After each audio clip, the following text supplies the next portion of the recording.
अरे ये तो बहुत भारी है। हाँ यार, भारी तो बहुत है, बट आज ना हम लोग उस चीज़ को साइड में रखते हैं थोड़ी देर, and let's talk about things that work for the TRK 502।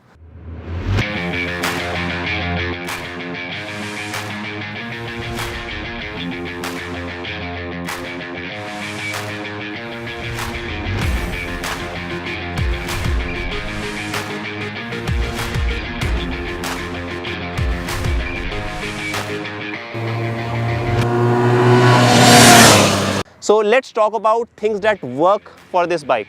The first positive for this bike I feel is the way it looks.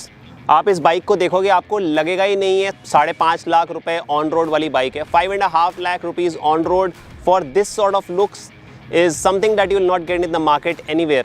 You can compare it to the bikes that are like 1.5 lakhs cheaper than this, or maybe compare it to bikes which are like 2-3 lakhs expensive than this. But overall, within this range of say about 3.5 lakhs to 8.5 lakhs, ऐसी looks वाली bike शायद ही कोई मिलेगी.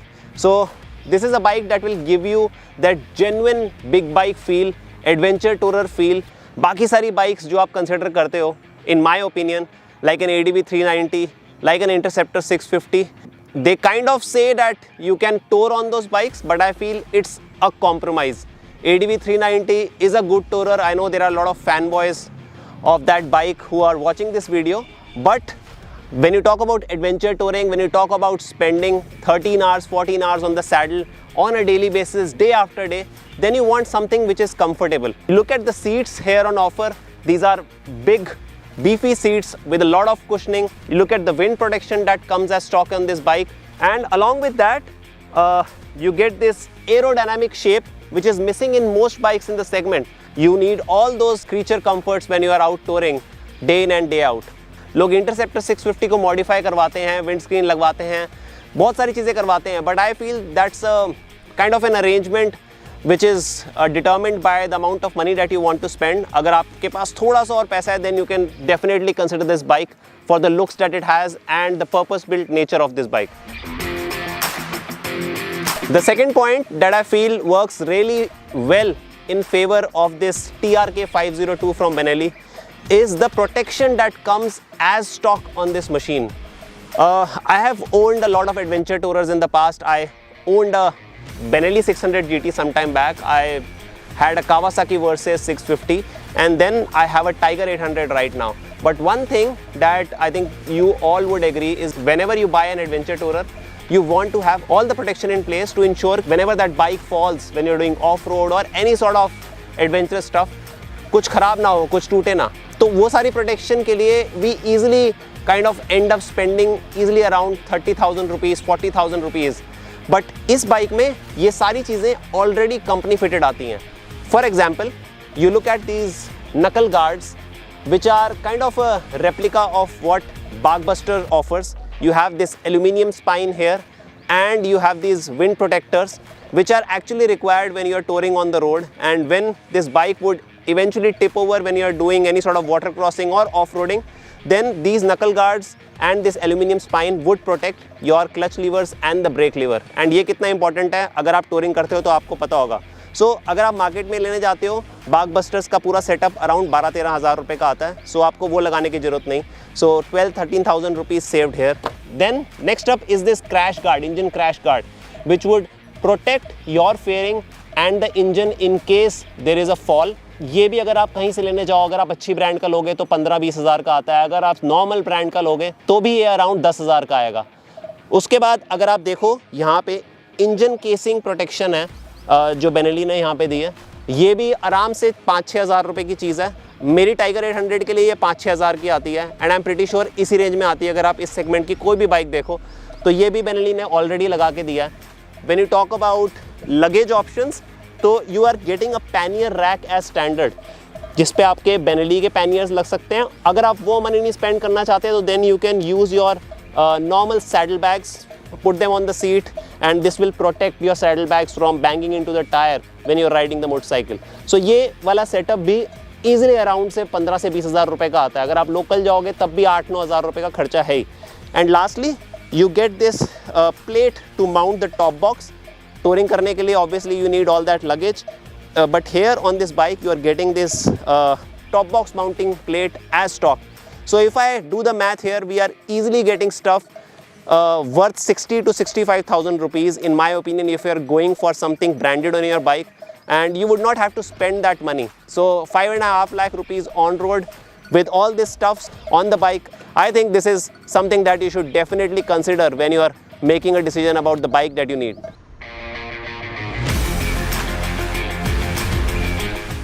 The third point is very obvious. Whenever we talk about Benelli, एक चीज़ सबके दिमाग में आती है, वो है एग्जॉस्ट नोट. Benelli क्या करता है पता नहीं, अपनी एयर इनटेक को कैसे डिज़ाइन करता है कि ट्विन सिलेंडर बाइक्स में भी you are getting an exhaust note which is like a inline 4 bike. So I rode a Benelli for the first time, say after 2-3 years yesterday, and I was surprised with the type of exhaust note that it has. एक बार सुनते हैं कैसा है exhaust note.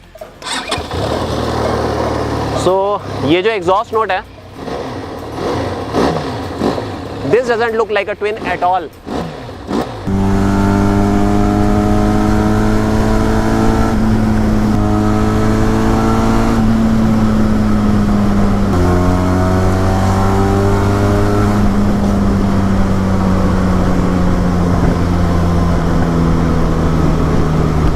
If you compare it to what the competition offers versus 650 का exhaust note, frankly मुझे ऐसा लगता था जैसे रेफ्रिजरेटर की आवाज़ है. V-Storm 650 का exhaust note एवरेज सा है, एंड इंटरसेप्टर 650 थोड़ी सी डिफरेंट टाइप की बाइक है, तो उसका ऐसा एग्जॉस्ट नोट एक्सपेक्ट ही नहीं कर सकते. एंड ADV 390 की तो मैं बात ही नहीं करूँगा, क्योंकि KTM का जो एग्जॉस्ट नोट होता है वो बहुत ही रिडिकुलस होता है in my own opinion. So in this segment, whatever choices you are considering, this is the bike that will give you the most awesome exhaust note. But I understand that exhaust note is not the only thing that you would kind of consider if you are making a decision about the bike. So let's talk about something more as well. From a riding standpoint, I would say this bike is pretty decent. Yesterday I was riding this bike in traffic, in bumper to bumper traffic, and it was managing to crawl at 20-25 kmph even on the 4th gear. अरे जान दे भाई, तू फंस रहा है तो मुझे क्यों फंसा रहा है. चलो इसी बहाने I will be able to understand what sort of heat dissipation this engine has. कहीं ऐसा तो नहीं है कि ट्रैफिक में बहुत परेशान कर रहा है, क्योंकि लास्ट जो बेनेलीज़ में इश्यूज़ होता था वो हीट डिसिपेशन का काफ़ी ज़्यादा होता था प्रीवियस जनरेशन की. मुझे अच्छी तरह याद है 600 GT जब मैं चलाता था तो ऐसा लगता था भाई साहब ये तो फट ही जाएगी गर्मी में. फ़िलहाल मौसम अच्छा है, वो भी एक बहुत बड़ा फैक्टर है, बट ओवरऑल ऐसा कोई बहुत ज़्यादा हीट डिसिपेशन हो नहीं रहा. और if you are into touring, you would understand the value of linear power delivery. This is something that would be much better on twin cylinder bikes any day as compared to single cylinder bikes. The TRK 502 in my opinion is very good for people who are getting into a big bike for the first time. Something like this which is huge. The last thing that you want is the bike to overwhelm you with the power that it produces. This is not the biggest capacity bike that you will ever buy, but I think this is a great stepping stone because of the forgiving clutch which is easier to handle, and that is what this bike would offer you. So finally I would want to talk about the seat comfort that the TRK 502 platform offers.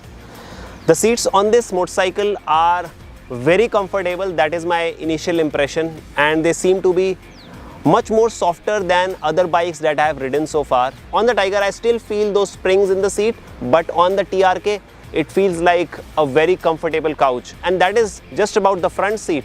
When you talk about the rear seat here, it seems like it is even more comfortable sofa, and lying down on the bike right now feels like a very natural position. And for the pillion as well, I think this is going to be very comfortable bike for your better half as well, to sit for long days. Coupled with a top box at the back, this is going to provide all the back support and the support on the butt of the pillion to remain on the saddle for the full day. Apart from the seats, I feel the overall fit and finish of Benelli has improved a lot in the last 3-4 years. As I told you, I had a Benelli sometime in 2017 and sold it off in like 6-7 months. But now when I look at this bike, there has been a significant change in the build quality. They have put in a lot of attention to detail. That is quite evident from the way these buttons are designed here. They exude a lot of quality. And if I compare it to what I have seen in maybe something like a Kawasaki or a Suzuki, this might be a little better than those brands. So guys, let us now talk about the negatives of the TRK 502. This is the favorite topic of all the media houses, of all the reviewers I have seen so far. Everybody tends to bash the 502 as a very heavy bike with less power. I kind of agree to that to some extent, because this is definitely a very heavy bike. 235 kgs for a bike like this, which is just putting out almost 46 bhp of power. So the power to weight ratio is not working in favor of this bike. But then I see the price segment at which this bike comes and the positives that I just talked about. I feel it's not such a bad deal. It is something that is worth considering. But if you are just fretting about the fact कि इसका weight बहुत ज़्यादा है, इसमें power कम है, you need to think about आपने bike को कितनी तेज चलाना है touring कर समय. Yesterday I was riding this bike on an open stretch of road and it reached 137 kilometers per hour very easily, and it was very comfortable. So we'll do a 0 to 100 kmph test of the TRK 502. Let's see how many seconds it takes to get to the triple digit speeds, and I'll try to push it as hard as I can. Let's go. 3, 2, 1. Go.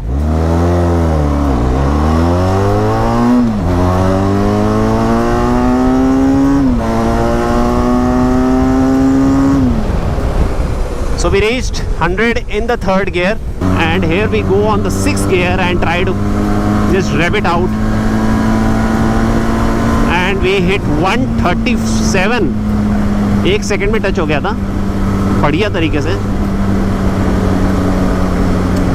And इतनी ही power चाहिए होती है practically, अगर आप देखो ना bike में, जिसमें आपको पता भी नहीं लग रहा 137 हिट हो गया. आप कोशिश कर रहा था मैं कि I will hit 110, but 110, 115, but 137 पे पहुंच गए. So I think that is adequate power, adequate. Depending on the type of riding you want to do, if you want that sudden punch of power coming through when you release the clutch, when you start off the bike, this is not going to give that.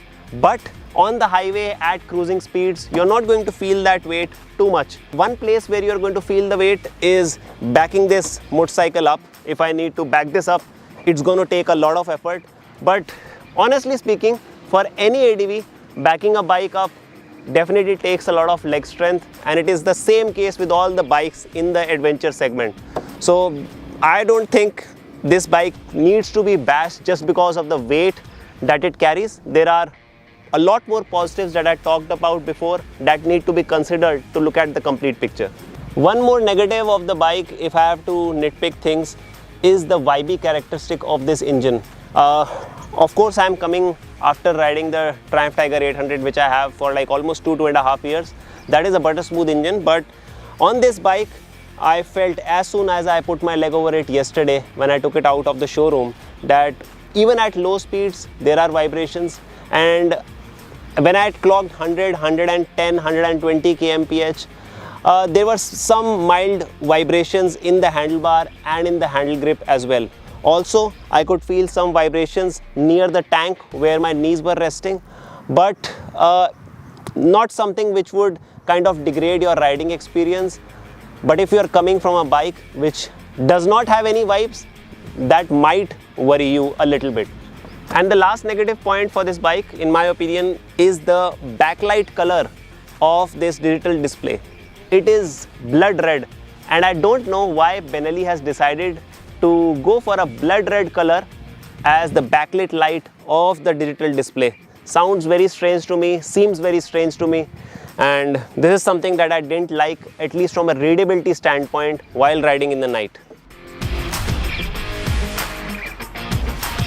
So that's it, guys. The purpose of this video was to kind of show you the positives of the TRK 502 as well, because from what I have seen so far, everybody in their reviews is kind of bashing this bike, saying the same old thing. Heavy है, 235 kgs पे bike को चला नहीं सकते. So I thought I'll showcase some positives as well, because this is one bike that sits right between the Interceptor 650 and the Duke 390 at one end, and on the other end the V-Storm 650 and the Kawasaki Versys 650. If you found this video useful, you know what to do. Hit the like button, subscribe to the 23 Rides channel, and stay connected. I'll see you in the next one. See you.